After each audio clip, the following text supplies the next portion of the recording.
Hey everybody, welcome back to the channel. I might be the worst salesperson ever.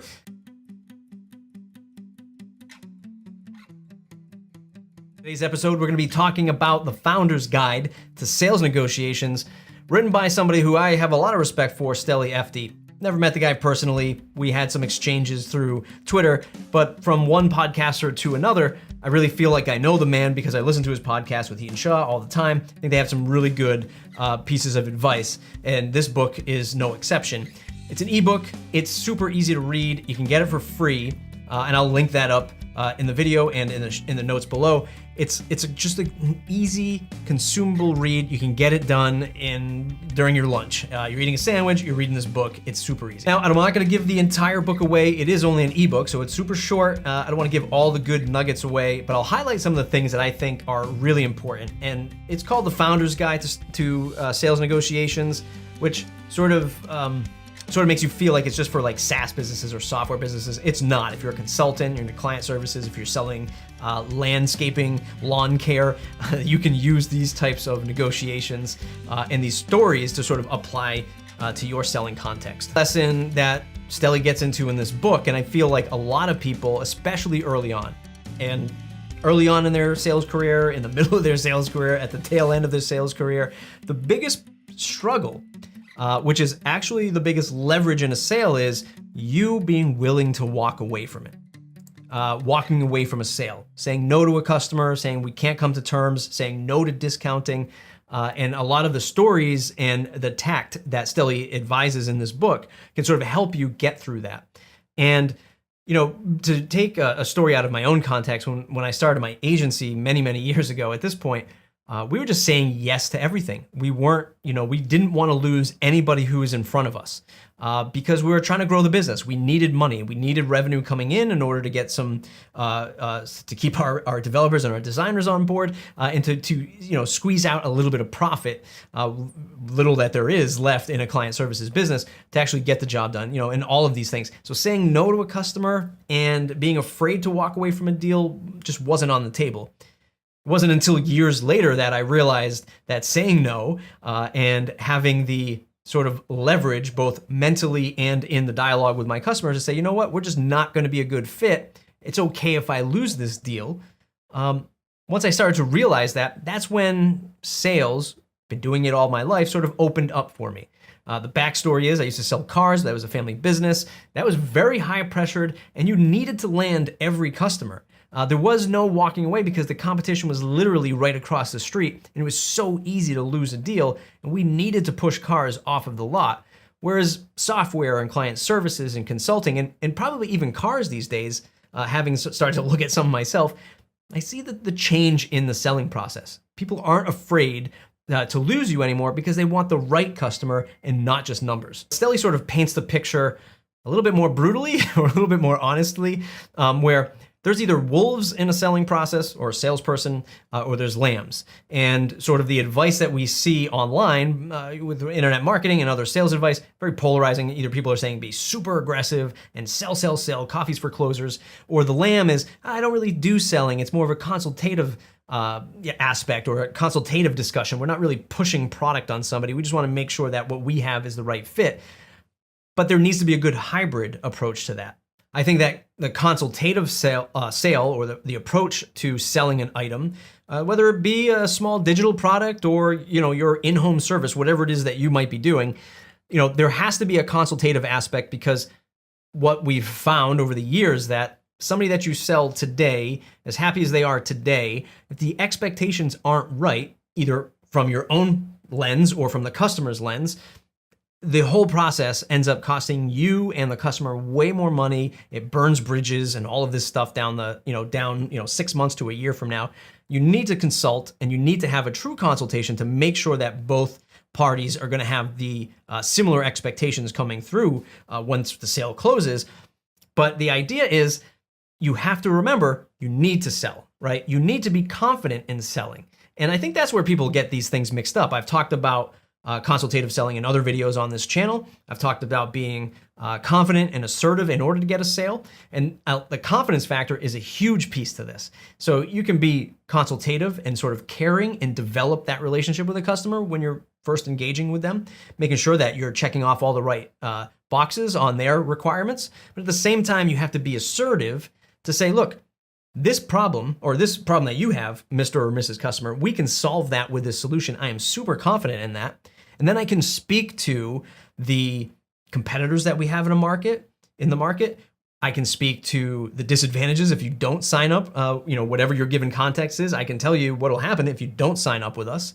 And you can paint that picture in a confident and assertive way to help close the deal without being super aggressive. We're in the middle of the book and it's about 60 or so pages, 50 or 60 pages.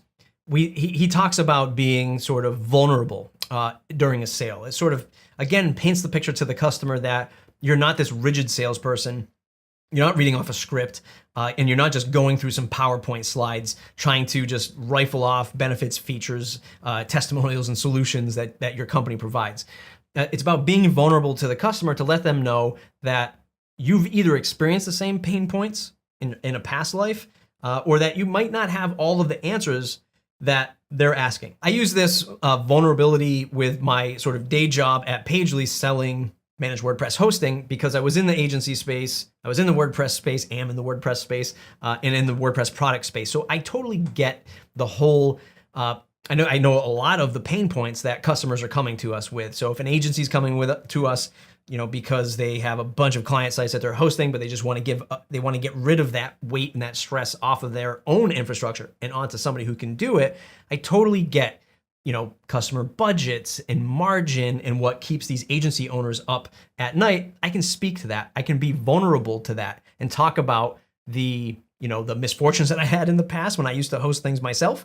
And I can talk about how we've, customer success stories and how we've overcome, those challenges and made it a better experience for our customers by using better hosting. And I can really paint that picture to my customer in front of me when they're deciding on WordPress hosting. Out of this whole section here is about being more human, about being more transparent. And you really have to go in and dive into some of the chapters and the bullet points that he highlights here to really get a feel for it. But I talked about this in another video here. Transparency is huge. I saw somebody tweet the other day that they were wondering if the whole transparency thing has sort of passed us by, if it's done, if it's over. And I would argue that transparency as we know it as internet marketers has passed by us. So if you think back to Pat Flynn, Smart Passive Income, was always talking about how much money he'd made, and not in a glamorous way, but just to sort of be as transparent as possible. I think those numbers and those achievements in transparency have gone by. I know I'm not interested in that stuff anymore, but I am interested in the transparency of how somebody's building a business. What goes into the product? How are they building this? How are they thinking about this? How are they supporting it? What's their vision? Who are they as individuals, as a company, as a culture?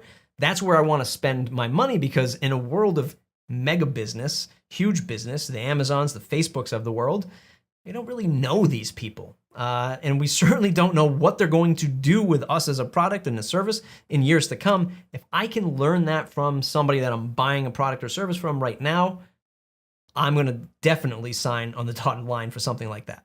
And I'll pull one last tactic or piece of advice from this book and then go ahead and download it. Never discount your product.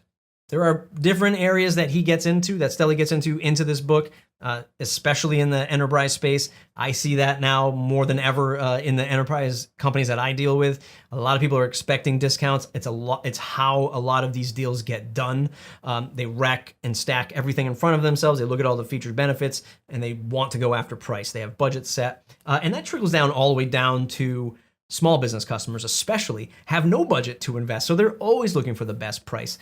You really have to find what customers you want to serve, what market you want to serve, at what price point is beneficial to you and to the customer. And I'd use this piece of advice. This is my own piece of advice. If you're just getting started, I did another video about this called I Will Work for Free. If you're just getting started, you're not going to be able to charge what the professionals are charging. Maybe you will. Maybe you can fake it till you make it. Maybe that's good advice for you.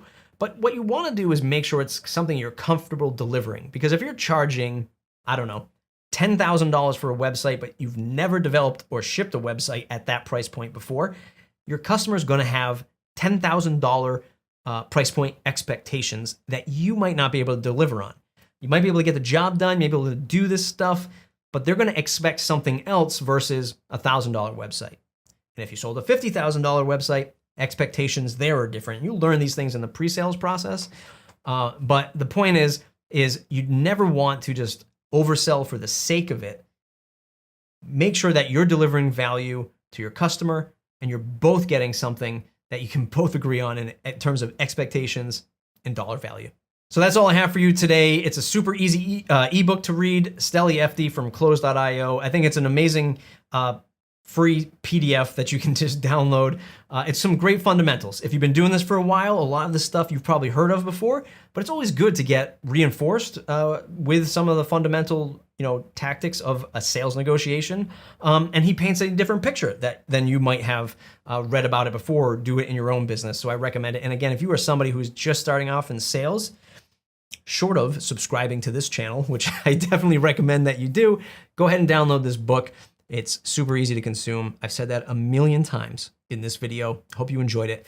Go ahead and like this video. If you do, subscribe to the channel if you want more information and discussion around selling online, selling to customers. See you in the next video.